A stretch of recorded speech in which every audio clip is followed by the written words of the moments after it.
रविवार को La Liga में रियल मैड्रिड को अपने घरेलू मैदान पर सेल्टा विगो से 2-0 की करारी हार का सामना करना पड़ा। फ्रैंक गार्सिया और अलवारो कैरेरास को लाल कार्ड मिलने के बाद रियल मैड्रिड 9 खिलाड़ियों के साथ ही मैच समाप्त करने पर मजबूर हुई।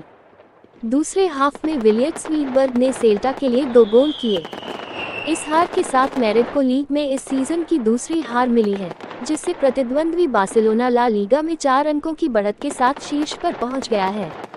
स्पेन की राजधानी में खेले गए इस मुश्किल मैच में जाबी अलोंसो की टीम, जो दूसरे स्थान पर है, के डिफेंडर एडम मिलिटाओ भी चोटिल हो गए। बुधवार को चैंपियंस लीग में उनका मुकाबला मैनचेस्टर सिटी से होगा।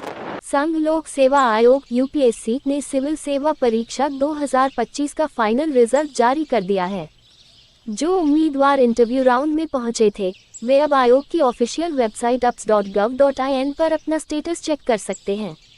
यूपीएससी इस सरकारी रिजल्ट के साथ फाइनल मेरिट लिस्ट और कट ऑफ लिस्ट भी जारी की गई है।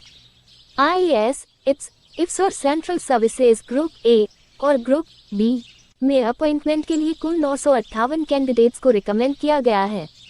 यूपीएससी ने यूपीएससी सीएसई 2025 मेंस रिजल्ट की घोषणा करते हुए कहा कि 348 रिकमेंडेड कैंडिडेट्स का कैंडिडेचर प्रोविजनल रखा गया है और 2 कैंडिडेट्स के रिजल्ट रोक दिए गए हैं।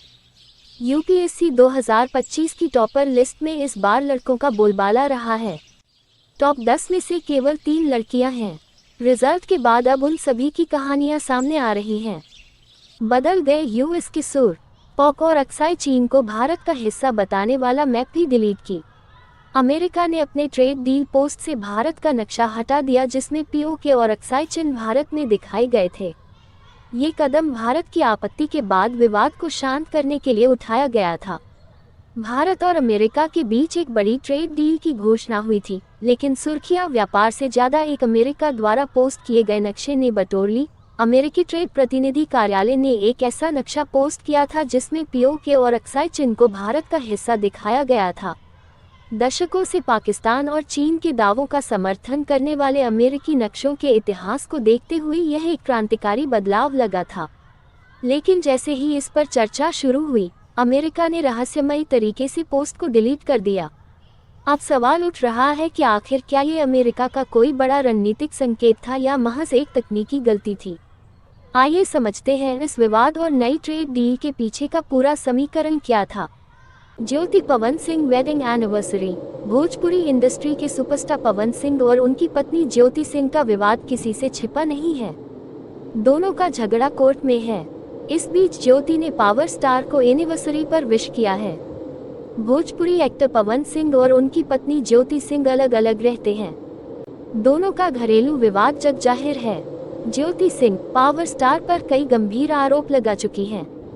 इनकी शादीशुदा जिंदगी में दरार आ चुकी है और मामला कोर्ट तक पहुंच गया है। इस बीच ज्योति सिंह ने आज शुक्रवार को एक पोस्ट शेयर कर पवन सिंह को वेडिंग एनिवर्सरी की शुभकामनाएं दी हैं।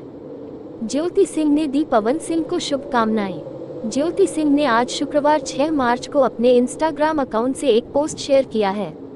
उन्होंने अपनी और पवन सिंह की एक फोटो शेयर की है। इसके साथ लिखा है, हैप्पी एनिवर्सरी।